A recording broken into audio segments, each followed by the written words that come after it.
Bonjour à tous, c'est Nicolas Pomarède. Alors, bienvenue dans cette vidéo. Si vous ne me connaissez pas, donc moi je suis trader sur actions US et aujourd'hui je vais vous faire une vidéo un peu particulière parce que je vais vous expliquer pourquoi il faut faire très attention aux valeurs bancaires en ce moment parce que tout le monde en parle, tout le monde est sur le qui-vive parce que par rapport à un ancien prix de référence, elles ont beaucoup baissé suite au coronavirus, évidemment, et que beaucoup de gens s'y intéressent parce que, évidemment, en voyant un graphique et en voyant que les valeurs bancaires ont baissé de 50%, ils se disent que forcément, c'est forcément une bonne affaire. Ce qui n'est pas vrai du tout. Et je vais vous montrer ici pourquoi il faut vraiment que vous fassiez attention avec ça. Mais ce que je dis dans cette vidéo, je crois que je vais vous le dire aussi après devant les graphiques, mais c'est valable pour tout type de marché, tout type de situation. Il faut faire très attention. Bon, le mieux, au lieu d'en parler, c'est d'en parler en vous montrant un petit dessin. Je pense qu'il n'y a rien de mieux que ça pour comprendre. A tout de suite. Alors voilà, nous voilà sur le graphique JP Morgan, en graphique jour. Et qu'est-ce qu'on s'aperçoit ici? Donc, on s'aperçoit que là, c'est la période du coronavirus. D'accord? À partir de la fin février jusque tout le mois de mars, on peut dire. Hein, voilà, il y a eu une baisse, de carrément 50%, parce qu'on est passé de 135 $ l'action à 75 $, donc oui, un peu moins de 50%. Et à partir de là, à partir d'avril, tout simplement, on n'a eu que des ranges. Que des ranges. Et là, vous voyez ce qui est distingué ici en vert et en rouge, là ce sont les deux lignes des moyennes mobiles. Moyenne mobile 20 périodes, moyenne mobile 50 périodes pour la rouge. Et même sans les moyennes mobiles, on voit clairement que le marché est en range, c'est-à-dire qu'il ne fait rien.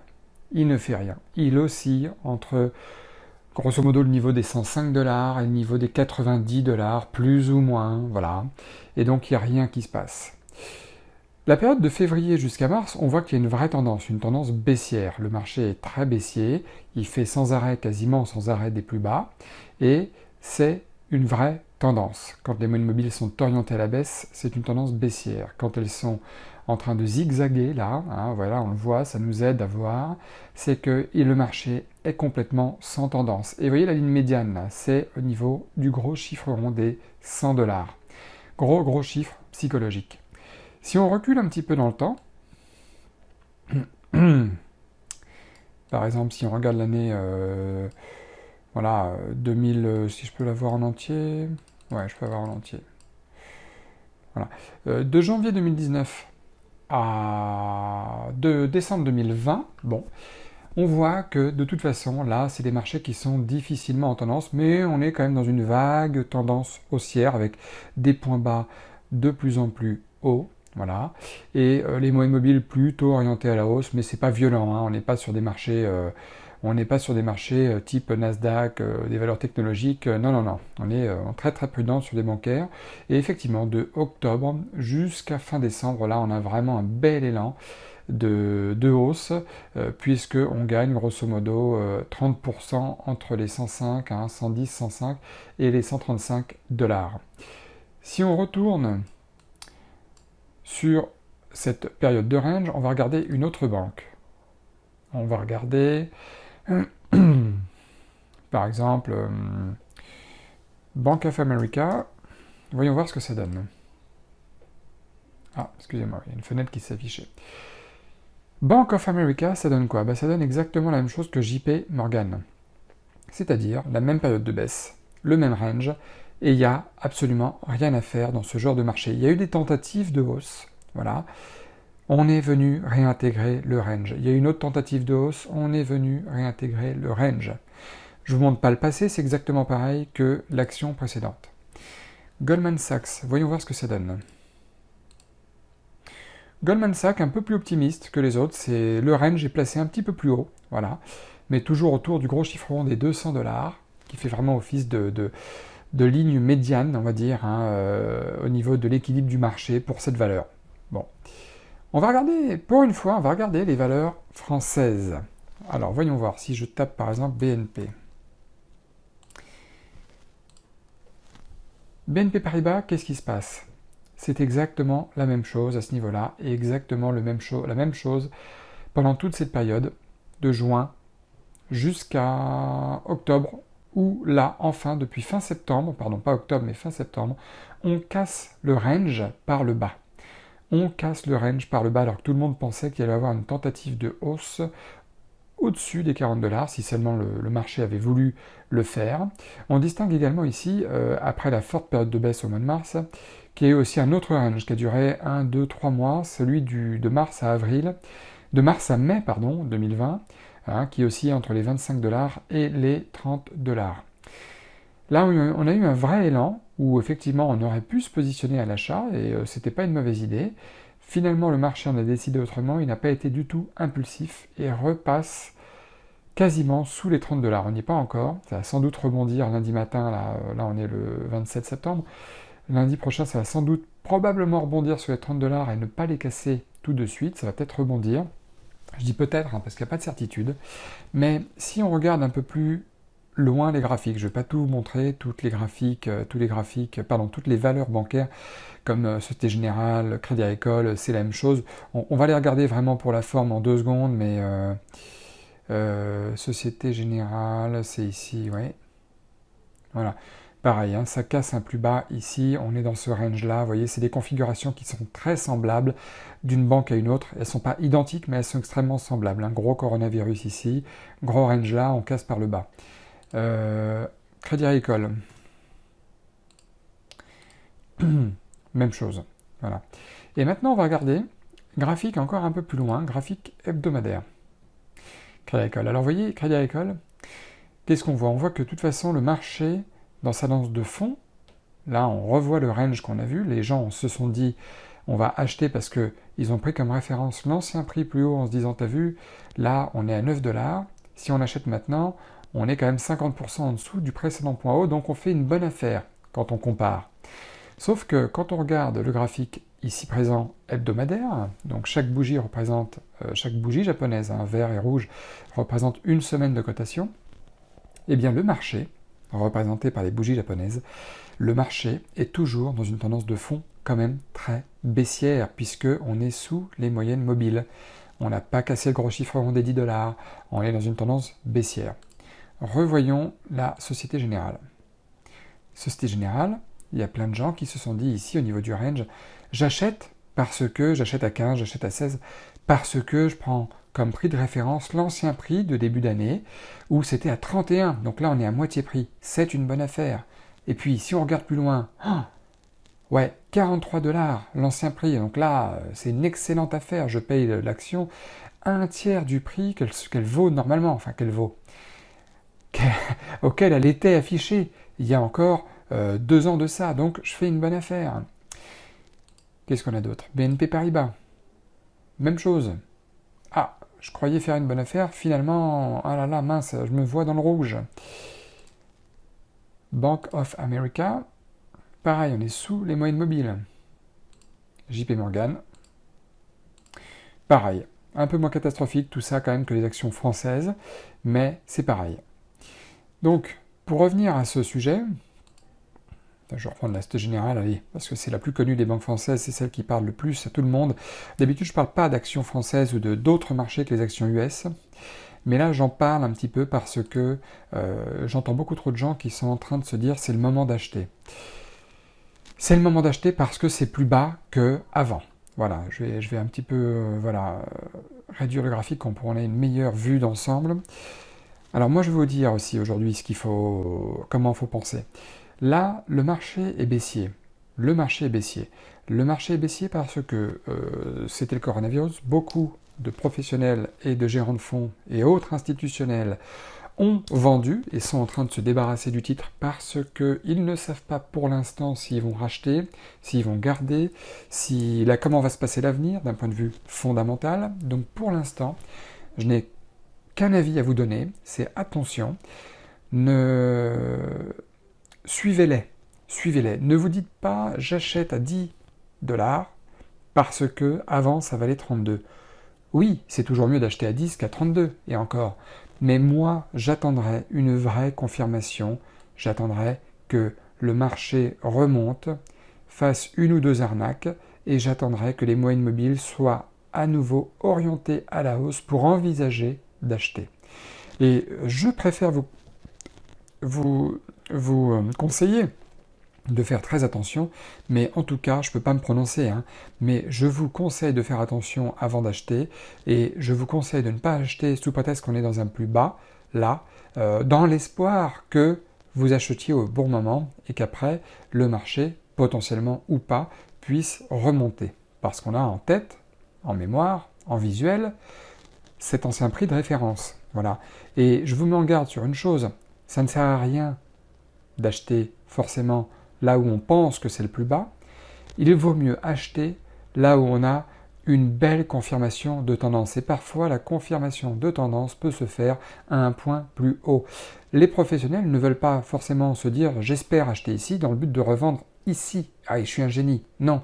Les professionnels préfèrent, on va regarder, voilà, préfèrent acheter plutôt qu'ici, hein, là ils ont vu que c'était le plus bas avant la hausse, préfèrent acheter lorsqu'ils voient une confirmation de tendance, c'est-à-dire par exemple ici, le marché est relancé, il a rebondi sur les moyennes mobiles, les moyennes mobiles sont bien orientées à la hausse, là ils achètent à un point intéressant, par exemple à 25 $, là, hein, voilà, et ils vont revendre un peu plus haut, voilà, par exemple ici à 31 $, mais pas forcément à 32, et je dirais même, ils vont revendre avant les 30 $, parce que les 30 $ c'est un gros chiffre rond, et là ça les a percés sans trop de problèmes, en 2 jours ça les a percés, mais le gros chiffre rond les alerte en leur disant attention, voilà, il y a eu 5 $ de belle hausse, si j'achetais 1000 titres, ça me fait 5000 $.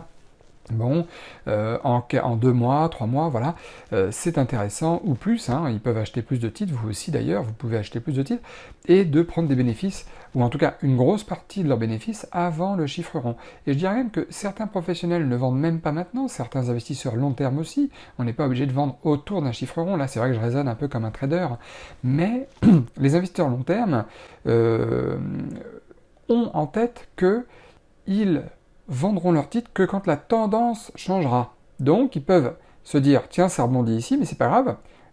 Regardez, vous allez voir. Ah, ça rebondit ici, mais c'est pas grave, les moyennes mobiles sont toujours haussières.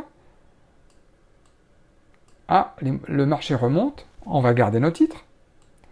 Ah, maintenant, on casse ici ce qu'on appelle une ligne de coup par le bas, et les moyennes mobiles se croisent et sont orientées vers la baisse, et là, ils se disent, ah, le changement de tendance est effectif, je vends. Voilà comment il faut que vous raisonniez. Il ne faut pas raisonner en termes de j'achète au plus bas et je revends absolument au plus beau. On ne peut pas le faire. C'est pas possible, on ne peut pas le deviner. Par contre, il faut acheter en étant sécurisé. J'achète à un bon point d'entrée sécurisé, ici, parce que j'ai un point de stop plus bas, autour des 23 $, j'achète autour des 25, super, et je laisse filer. Je laisse filer, et puis quand la tendance changera, je vendrai, et je couperai ma position. Par exemple, ici, là. Regardez cette belle tendance baissière. Attendez, je ne peux pas aller plus loin pour l'instant, mais là, les moyennes mobiles étaient, au niveau de l'année mars 2018, étaient un peu plates. Là, boum, on a une vraie cassure. Avec un gros volume ici, on passe sous les moyennes mobiles sont bien orientées à la baisse. Des investisseurs long terme pourront se dire, bon bah, j'investis, je suis la tendance. Donc je parie sur la baisse, parce que les moyennes mobiles sont baissières. Donc je vends. Ah, le marché remonte. Ouais, je vais tenir un petit peu. Ah, le marché remonte ici. Les moyennes mobiles ne sont pas encore remontées et croisées à la hausse, donc je garde ma position et je continue. Je garde.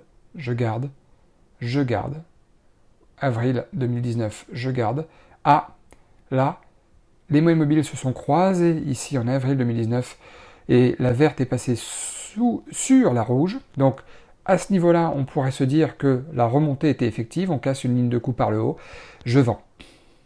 Enfin, je rachète ma position pour prendre mes bénéfices. Voilà. Zut, finalement, la tendance continue un petit peu à baisser, mais c'est pas grave, après elle se relève, ok, pas de souci, pas de regret. Mais la personne n'a pas vendu au plus haut, ne s'est pas racheté au plus bas, elle s'est rachetée quand il y a eu un changement de tendance. En attendant, la baisse qu'il y a eu entre là et, admettons, ici, était de 29%, vous le voyez ici à gauche. Voilà. Et la personne aura eu raison de s'être positionnée ici, sans forcément être entrée ici au plus haut, voilà, et être sortie au plus bas, avec 47,97% de baisse. C'est pas le poker, les coups de poker, c'est pas le loto qui l'intéresse. Ce qui l'intéresse à l'investisseur long terme, qui joue aussi bien la baisse que la hausse, c'est de rentrer sur un point sécurisé. Pareil, là, le changement de tendance est effectif. Hop, ils se disent, bon bah maintenant, tout ça, c'était flat pendant tout ce temps-là. Les moyennes mobiles étaient orientées vraiment bizarrement. Là, elles sont orientées vers le haut. J'achète. La tendance change, j'achète. Voilà. Et là, la tendance change à nouveau en février 2020. Je vends. Et à la limite, je parie, je vends à découvert. Pourquoi pas? Donc, c'est comme ça qu'il raisonne. Et c'est comme ça qu'il faudrait que vous raisonniez aussi, tout simplement. Et ce que je vous dis là, c'est exactement pareil sur les autres actions. Voilà. Hein. Donc, surtout, ne vous laissez pas attirer par un prix de référence, un ancien prix de référence plus haut sur un graphique, ou parce que les experts de la télévision vous disent c'est le moment d'acheter. Parce que moi j'ai une question, je pourrais avoir l'air d'un idiot dans quelques jours si le marché se retourne et fait des plus hauts, c'est certain, c'est probable, mais moi j'ai une question, qu'est-ce qui vous dit que là vous achetez à 10 dollars l'action Société Générale et que ensuite l'action continue de descendre à 8 dollars, à 6 dollars, 4, 2 et quelques centimes? On pense que c'est pas possible. Pas avec la Société Générale. Pas avec ce genre de boîte, qui est quand même une grosse boîte. Pas avec Goldman Sachs, pas avec tout ça. Pas avec toutes ces entreprises-là. Mais là, j'attire votre attention sur un graphique. Attendez, je vais mettre un graphique 1 mois. Voilà. Regardez bien, là. Regardez bien ce graphique 1 mois. Attendez, où est-ce qu'on peut aller? On peut aller jusqu'en 1990. Regardez. Regardez où on est là maintenant. Regardez quand même ce que ça signifie. Là, on est sur un très gros support majeur qui a été touché à plusieurs reprises. Il a été touché en 95, quasiment en 98, 2009 pendant la crise, 2011, 2012. Et là, on est en 2020, 8 ans après, et voilà où nous en sommes. Voilà où nous en sommes. Alors, là, évidemment, si on se base sur un graphique mensuel pour faire ses achats, on n'est pas prêt d'acheter. Hein. Si on se base sur un graphique plus court, comme tout à l'heure le daily, le journalier, avec des moyennes mobiles qui se croisent à la hausse, oui, on peut acheter et prendre effectivement 5, 10, 15 dollars de hausse pendant une tendance claire et nette sur un graphique inférieur. Voilà. Mais regardez là. Voilà. Vous voyez, là, on en est où là? Regardez. Regardez les gens qui se sont dit là, en 2009, allez, 2009-2010, j'achète à 28 dollars. 25 dollars ou un peu plus bas, peu importe, parce que je prends comme prix de référence l'ancien prix qui était de 90 dollars, sachant que Société Générale va forcément refaire mieux que par le passé, eh bien ces gens-là qui sont là depuis 2009, voilà, qui ont des actions, qui en achètent, etc., se sont vus manger une baisse en 2010, 2011, voire 2012, en passant de 20 et quelques dollars, 25 dollars à 10 dollars. Ah, c'est remonté, super. C'est remonté jusqu'à 42, voilà, puis c'est redescendu. Donc, l'horizon de temps dans lequel vous investissez est extrêmement important. La manière dont vous investissez ou vous tradez est très importante. Le style de trading que vous avez, si c'est du swing trading, hein, c'est-à-dire sur plusieurs jours, plusieurs semaines, de l'investissement très long terme, du day trading, c'est-à-dire jour le jour, voilà, ou du scalping, alors là c'est en quelques secondes, quelques minutes. Mais là, dans cette optique-là, je voulais faire une vidéo absolument sur les bancaires, les sociétés financières, parce que beaucoup de gens ont envie d'acheter des bancaires, mais beaucoup de gens ne savent pas comment s'y prendre et se trompent malheureusement, se trompent, ne font pas comme il faudrait faire normalement. Ils achètent plus bas parce qu'ils ont la certitude que ça va forcément remonter un jour. On n'en sait rien. L'important quand vous achetez, c'est que la tendance de fond soit haussière. Là, sur le graphique mensuel, elle ne l'est pas du tout. Sur le graphique hebdomadaire, elle ne l'est pas du tout. Que vous soyez fait avoir ici, là, au mois d'octobre 2019, je veux bien. Les moyennes mobiles se sont recroisées, on avait cassé une ligne de coup, voilà, on avait fait un autre pullback, voilà, on remontait, les moyennes mobiles se croisent, elles commençaient à devenir parallèles, etc. Pas de souci. Il y a d'ailleurs des gens qui ont pu profiter un peu de cette hausse-là. Voilà, aucun problème. Ceux qui ont perdu, ce n'est pas grave. Vous avez bien fait de rentrer ici. Mais là, c'est fini pour le moment. On est dans une tendance clairement baissière. Alors, je sais qu'il y a beaucoup de gens qui ont envie que, dans les actions qu'ils choisissent, ils n'ont qu'une envie, c'est d'acheter. parce qu'il y a le côté patriotique, il y a le côté, effectivement, on ne sait pas comment ça marche pour shorter les marchés, c'est vrai, et d'ailleurs c'est très difficile de shorter un marché, c'est pas évident, d'un point de vue, autorisation, tout le monde ne peut pas le faire en fonction de ses comptes de trading et tout ça. Et puis les bancaires américaines, on n'a pas toujours le droit de shorter les marchés depuis 2008-2009. Il y a des restrictions avec les courtiers qui ne vous permettent pas de shorter des marchés comme ça. Voilà. Cependant, quel que soit le marché que vous négociez, quelles que soient les actions que vous négociez, si c'est des bancaires, technologiques ou pas, écoutez ceci. L'important, c'est de suivre la tendance de fond dominante. Point final. Est-ce que les moyennes mobiles sont orientées à la hausse ou est-ce que les bougies japonaises elles-mêmes sont orientées à la hausse ou pas? Si oui, d'accord, je trouve un point d'entrée peu risqué pour acheter. Sinon, je ne fais rien ou alors je shorte le marché, je vends à découvert pour profiter de la baisse afin de me racheter plus bas. C'est tout ce qu'il faut savoir pour cette leçon, entre guillemets, ce conseil-là sur les marchés financiers. Pour la simple raison, c'est qu'on ne sait pas quand est-ce que les marchés vont reprendre du poil de la bête, quand est-ce qu'ils vont remonter. Et plutôt que de deviner, autant attendre que le marché nous donne des signaux, des confirmations. C'est tout ce qu'il y a à retenir pour aujourd'hui. Bon, vous avez vu,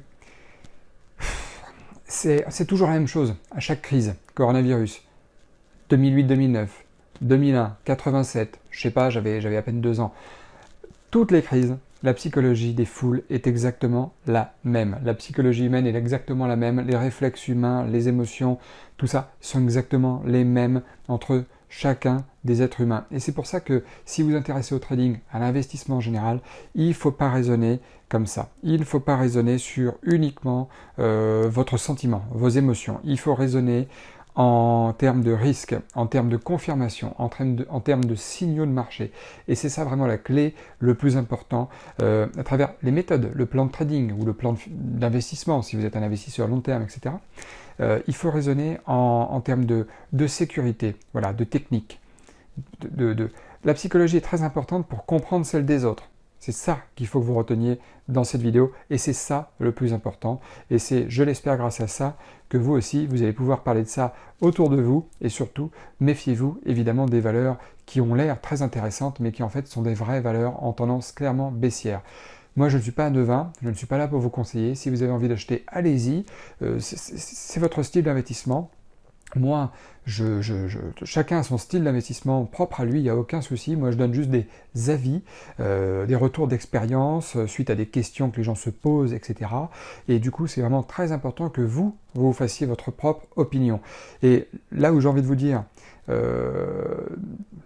pas d'évoluer, je ne peux pas me permettre de dire ça, je ne vous connais pas, mais il est très important que vous fassiez appel à une chose. Faites appel à votre bon sens. Faites appel à votre bon sens. On entend toujours effectivement partout que il vaut mieux acheter, plus c'est bas, plus on achète. Oui, mais comme je l'ai dit dans la vidéo, qu'est-ce qui nous garantit qu'une action qui est à 10 $ aujourd'hui, qui était à 50 avant, ne va pas tomber 50% moins cher encore, à 5 $, et qu'elle ne va pas tomber encore 5% moins cher encore. C'est déjà arrivé. Et beaucoup de gens se sont trouvés ruinés.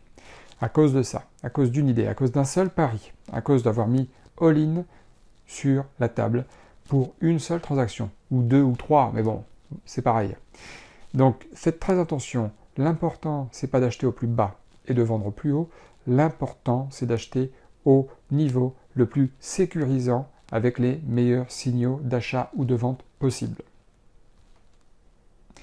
Bon, écoutez, j'espère que la vidéo vous a plu. Comme d'habitude, n'hésitez pas à me laisser un petit pouce, comme quoi vous avez aimé la vidéo. Puis n'hésitez pas à vous abonner aussi à la chaîne.